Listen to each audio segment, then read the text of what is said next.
Bonjour Cécile Pasquinelli. Bonjour Raphaël. Merci d'être avec nous sur Europe 1. Vous êtes la fondatrice de Garance.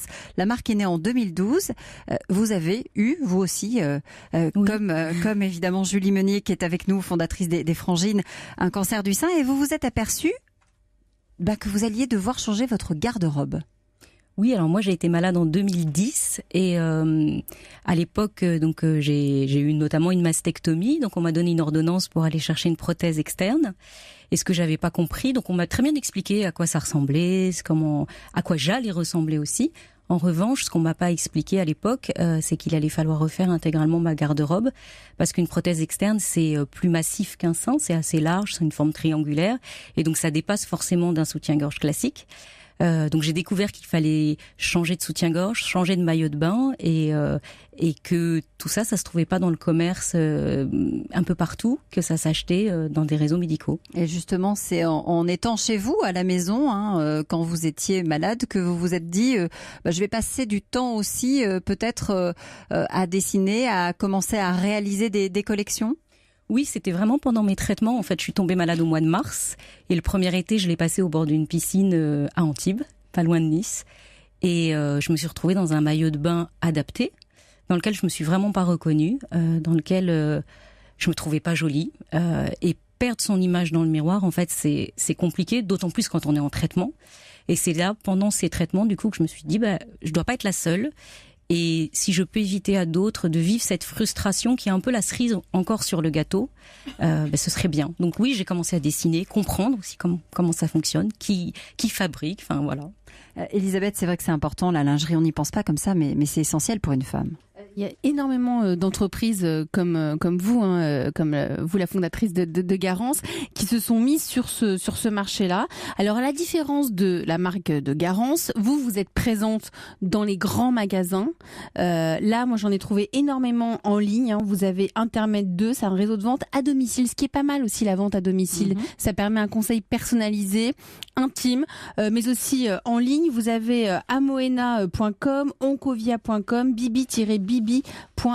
Il y en a beaucoup, il faut regarder et prendre le temps pour pouvoir se réapproprier, comme vous dites, son image. Qu'est-ce qu'il y a de différent dans une lingerie, dans un maillot de bain spécial quand on a été malade, qu'on a eu un cancer du sein? Alors déjà, il faut pouvoir héberger cette prothèse. Ça veut dire qu'il faut une construction... Une taille différente et une construction différente. Il faut une poche pour pouvoir glisser la prothèse et il faut une construction du modèle qui permette de maintenir d'un côté un sein qui est collé à la peau, enfin qui fait partie de votre corps, et de l'autre un objet qui finalement est dissocié du corps. Donc forcément il va pas y avoir la même inertie, etc. Donc ça. Il n'y a pas de baleine non plus. Il n'y a pas de baleine, pas d'armature pour éviter les endroits où ça peut frotter, appuyer, parce que lors d'une chirurgie du sein, souvent on touche aux ganglions qui sont les ganglions par lesquels le cancer peut se propager, et c'est vrai que ça entraîne une fragilité à ce niveau-là. Donc moi je mets pas d'armature, pas de baleine, et puis après des matières très douces qui font du bien. En tout cas moi c'est ce que j'essaye de faire. La coach Marie-Loire. Et vous avez hésité avant de vous lancer en tant qu'entrepreneur, parce que c'était visiblement dans vos tripes, vous aviez envie de trouver une solution et vous avez dit je vais entreprendre, je vais créer mon entreprise et on va changer les choses. Oui, alors après l'envie d'entreprendre, moi ça faisait un moment que je l'avais, ça fait une dizaine d'années, j'ai toujours été dans un grand groupe assez sécuritaire, et c'est vrai que j'avais envie, parce que je suis issue d'une famille d'entrepreneurs, de me lancer. À chaque grossesse, souvent je dis j'ai eu 3 filles, à chaque grossesse j'ai essayé de me lancer, mais j'avais toujours peur d'échouer, de pas être à la hauteur, que le costume soit trop grand pour moi. Et c'est vrai que la maladie, ça vous met face à la possible disparition de vous-même. Enfin, c'est pas très bien dit, mais voilà, vous prenez peur. Non, parce que vous prenez conscience que demain vous pourriez ne plus être là. Et c'est vrai que je me suis dit, si demain je ne suis plus là, qu'est-ce que j'aurais loupé, à côté de quoi je serais passée. Et professionnellement, il y avait cette envie, de monter quelque chose que j'avais jamais abouti. Et puis après, l'idée est venue dans la foulée, et je me suis dit, l'idée est bien, il y a des choses à faire, et voilà. Et puis après, il y a sûrement beaucoup d'inconscience, on se lance. Et il y a des choses qui vont se faire aussi, ou qui vont continuer à se faire, parce que ce qu'on n'a pas dit, c'est que vous allez lancer un nouveau shooting de votre collection. Je crois que c'est dans quelques jours, oui, du côté de Marseille. Et alors là, ce sont des femmes malades qui ont accepté de faire les mannequins. Oui. Alors sur ce qui sort en ce moment, déjà on avait fait un shooting de plus en plus sur des femmes malades, et là le prochain il a lieu lundi et mardi, on descend à Marseille, et sur une plage on va être accompagné de 2 femmes qui ont eu un cancer du sein, qui ont eu une ablation. L'une a eu une reconstruction, l'autre pas, mais qui accepte en tout cas. Et je crois qu'au-delà de... Ça fait partie du processus. Oui, alors ça fait partie de leur processus à elles. Pas pour toutes, mais pour certaines. Voilà, pour certaines. Mais c'est aussi, elles ont vraiment compris qu'en le faisant, elles aident aussi les autres. C'est-à-dire qu'elles s'aident elles-mêmes, mais elles aident aussi les autres, puisqu'elles ouvrent d'un seul coup le regard de la société sur ce qu'elles sont. On reste ensemble sur Europe 1. Il est 13h19. Europe 1. Être accompagné par les médecins quand on est malade, c'est indispensable, mais avoir l'oreille de quelqu'un qui est déjà passé par là, c'est encore mieux. Le concept de patient expert se développe, c'est ça aussi, la France qui bouge. Le mois d'octobre, c'est le mois de lutte contre le cancer du sein. Il y a dans ce domaine des femmes qui innovent pour aider les patientes. Et ces femmes, elles sont là, autour de votre table. Aujourd'hui, Raphaël Duchemin, nous les écoutons, nous les découvrons, et nous écoutons également vos témoignages et vos questions. 39 21, c'est le standard, et c'est dès maintenant qu'il faut appeler. On lit également vos messages et vos questions sur Twitter, #Europe 1. La coach aujourd'hui, c'est Marie-Éloi, fondatrice du réseau Bouge ta boîte. Nous sommes toujours avec Elisabeth Assayag, et c'est vrai que quand on est malade, et je pense que les femmes qui sont autour de cette table seront d'accord avec moi pour le dire, il y a évidemment le défilé des blouses blanches, et ça c'est important, les protocoles à respecter, les médicaments, les traitements. Il y a aussi toutes les questions finalement du quotidien qu'on se pose, qui se bousculent dans notre tête, et on n'ose pas toujours les poser. Bonjour Virginie Villard. Bonjour. Merci d'être avec nous. Merci. Vous avez vous-même été malade, vous aussi. C'était en 2012. Et vous dites le problème, c'est qu'on n'est pas vraiment accompagné. Alors, en effet, on est très bien accompagné par le corps médical pour les protocoles, pour les traitements. En revanche, pour tout ce qui est soins de support, accompagnement psychologique, bien-être et esthétique, il n'y a aucun accompagnement. Il y a beaucoup d'associations, mais quand on va à l'hôpital, on va chez le médecin et on n'a pas toujours en tête l'idée d'aller franchir le pas de la porte d'une association, parce qu'il y a trop d'associations et on est un petit peu perdu. On ne sait pas où aller taper finalement. Tout à fait. On ne sait pas vers qui se tourner. Voilà. Et alors du coup, vous avez lu un article sur l'université des patients, et vous vous êtes dit mais c'est génial, il faut que je postule. Tout à fait. C'était il y a à peu près 2 ans. Donc j'ai postulé à ce diplôme universitaire qui est mission d'accompagnement des patients en cancérologie. Donc ce diplôme est accessible au corps médical, aux personnes malades ou ayant été malades d'un cancer, pour pour passer de l'expérience à l'expertise. Donc C'est-à-dire qu'est-ce que vous faites concrètement une fois que vous avez ce diplôme en poche? Qu'est-ce que vous apportez aux patientes qui sont elles un peu perdues? Alors déjà, on leur apporte de l'écoute, du soutien. C'est essentiel. Voilà. Dont le médecin n'a pas forcément toujours le temps. Voilà, le médecin n'a pas le temps, et le médecin n'est pas là non plus pour... Pas forcément ça. Voilà. Donc là, moi, par exemple, autant être sur des cas concrets, j'accompagne des personnes, et parfois je reçois des SMS, des appels pour des questions toutes simples. Comme quoi? Comme, ce soir, j'ai un apéro, j'ai des amis, est-ce que je peux boire un verre d'alcool ? Demain, j'ai rendez-vous avec le coiffeur, comment ça va se passer quand on va me raser la tête? Est-ce que j'aurai tout de suite ma perruque? Ah oui, ce sont des questions vraiment pratiques. Et ça, il n'y a personne au sein du milieu hospitalier qui peut répondre à ça ou qui peut aiguiller? Si, je pense, bien sûr que si, il y a des personnes. Mais ce n'est pas des personnes qui sont là dans l'instant T. Et des personnes qui auront du recul. Et c'est un petit peu... on a l'impression que c'est puéril de poser ce genre de questions aux médecins, même futile, et de se dire, mais il est en train de me soigner d'un cancer, d'une maladie quand même grave. Je ne vais pas lui poser des questions sur mes cheveux. Ça fait pas partie de l'échelle des priorités, voilà, et pourtant c'est essentiel. Tout à fait. Vous êtes d'accord, Cécile, Julie, vous avez ressenti ça aussi? Oui, en fait, c'est vrai que le personnel soignant, souvent les oncologues, les médecins, sont là pour nous soigner. Ils n'auront pas les réponses à certaines questions qui les dépassent un peu, on va dire, au niveau de tout ce qui est esthétique. Eux, ils sont là pour vous soigner. Donc c'est à vous d'aller un peu chercher les informations à droite à gauche. Moi, c'était l'objet du blog quand je suis tombée malade, c'était de répertorier tous les tips beauté, bien-être et bonne humeur, parce que c'est vrai qu'à l'hôpital, on vous les apprend pas. mais parce que c'est pas leur rôle. Donc c'est vrai que c'est très bien d'avoir des patients experts qui vont pouvoir répondre à des vrais cas pratiques de la vie de tous les jours en tant que malade, parce que le médecin il vous soigne, mais souvent, et fort heureusement pour lui-même n'a pas été malade.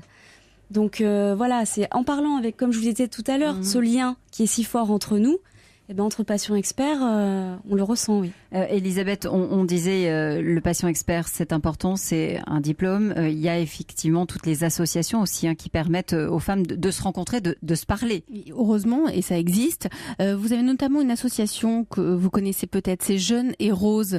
C'est une association dédiée aux femmes qui ont eu un cancer du sein avant l'âge de 40 ans, parce qu'elle représente tout de même 10% des personnes malades. Et donc cette association Jeunes et Roses, elle permet à ces femmes de se rencontrer, de parler de cette maladie. Elles se retrouvent pour échanger, pour se donner des conseils, pour se soutenir et pour partager leurs angoisses. Donc là aussi, il y a des échanges de conseils. Et en matière cosmétique aussi, il y a pas mal de choses qui se font. Oui, vous avez la marque Même.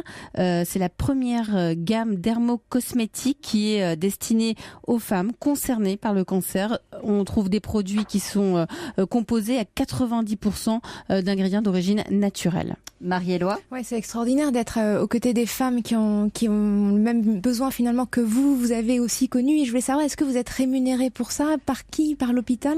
Alors non, pas du tout. Là, les accompagnements que je fais, c'est vraiment du bénévolat. C'est du bénévolat. Voilà. En revanche, là, je vais devenir consultante et être rémunérée puisque je vais intervenir dans différents colloques de grandes associations, dans certaines entreprises aussi, en tant que patient expert pour apporter mon témoignage et mon expertise. Et on précise que les patients experts, c'est aussi destiné aux hommes, évidemment, parce que ça touche d'autres cas, évidemment, que les personnes qui sont atteintes de cancer du sein. On reste ensemble, on va prendre dans un instant les questions des auditeurs. Il est 13h27. Europe 1. 39 21, venez, on vous attend, vos témoignages, vos questions. Nos invités sont là pour vous répondre et pour échanger avec vous. À tout de suite sur Europe 1. Le mois d'octobre est celui de la lutte contre le cancer du sein. Vous recevez les femmes qui innovent pour aider les patientes, les femmes françaises qui innovent dans ce domaine. Et vous êtes nombreux à avoir composé le 3921. On lit également vos messages et vos réactions sur Twitter avec le hashtag Europe 1, Raphaël. Toujours avec Marie-Éloi, la coach du jour, et avec Elisabeth Assayag. Et autour de la table d'Europe 1, Julie Meunier, fondatrice des Frangines, Cécile Pasquinelli, fondatrice de Garance, et Virginie Villard, ancienne malade devenue patiente experte. Nous avons des appels, notamment celui de Christelle qui est en ligne, qui nous appelle d'Issy-les-Moulineaux. Bonjour Christelle. Oui, bonjour. Merci d'être avec nous sur Europe 1. Vous avez vous aussi été malade et vous avez été obligée de vous arrêter de travailler. Oui, j'ai effectivement, il y a 11 ans et demi, j'ai eu un premier cancer du côlon. Et donc, suite à cette première expérience, à de nombreux mois de convalescence, je n'avais plus du tout envie de retourner travailler dans la boîte où j'étais. Et mes quelques mois de convalescence m'ont permis de réfléchir à vraiment ce que je voulais faire de ma vie et à vraiment exploiter mon diplôme, qui était un diplôme d'architecte des PLG. Et quelques mois après cette maladie, je me suis lancée à mon compte. Donc, en commençant par travailler dans mon quartier avec des copines sur des petits projets qui sont par la suite devenus plus grands. Et voilà. Et puis comme la vie des fois n'est pas très très jolie, j'ai eu un cancer du sein il y a 2 ans. Pendant tout ce laps de temps-là, j'ai pas eu de chimiothérapie, mais j'ai eu de la radiothérapie, mais j'ai pu continuer de travailler. Je pouvais parler de mes petits soucis aux clients à qui j'avais envie d'en parler ou pas, mais en tout cas c'était une opération neutre que personne ne pouvait voir ou apercevoir à ce moment-là. Et aujourd'hui, je viens d'apprendre de nouvelles, enfin pas aujourd'hui même, mais là il y a quelque temps j'allais apprendre de mauvaises nouvelles et il va falloir donc je me fasse opérer et que je me fasse faire une mastectomie. Donc voilà, c'est juste pour témoigner, pour dire que la vie n'est pas toujours simple, mais qu'il y a toujours des bonnes choses à faire, à réaliser.